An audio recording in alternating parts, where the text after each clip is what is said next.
Hundreds of at-risk students within TUSD are back in class today, learning virtually.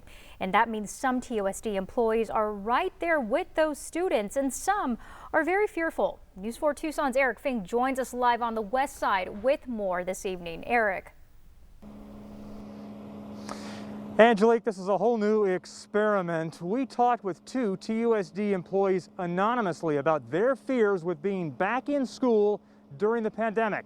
And we have disguised their voices. Hundreds of kids and some TUSD support staff, not teachers, are back at school. Distance learning across dozens of campuses district-wide Monday.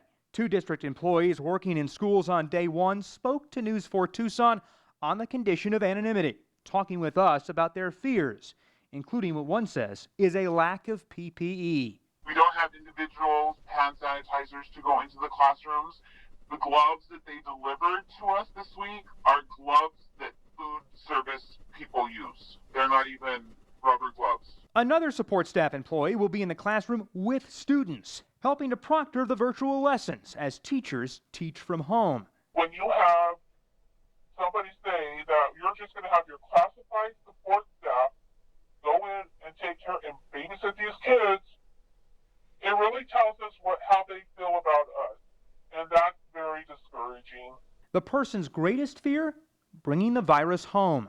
I have two kids that have asthma and have really bad respiratory problems. In the wintertime, I'm usually in the hospital maybe 2 to 3 times with both of them. TUSD Board President Crystal Ann Foster knows home is the safest place for students, teachers, and staff. But schools had to open Monday, otherwise the district could lose millions in state education dollars. Foster will be on site at various schools this week to see how everything goes. I need to go around and see and check in on what does it look like and how safe is it, and I can't make decisions if I don't know what's really happening. One of the employees tells us there's widespread worry. I know quite a few people that feel this way, but people are afraid to say anything because they're afraid for any kind of retaliation.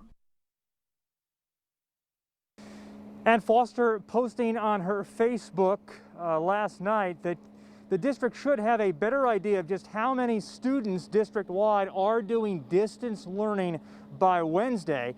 Then Foster says the district will hope to create revolving schedules for classified staff with the goal of keeping as many classified support staff at home on a given day as possible. We've got you covered live tonight on the west side. I'm Eric Fink, News 4 Tucson.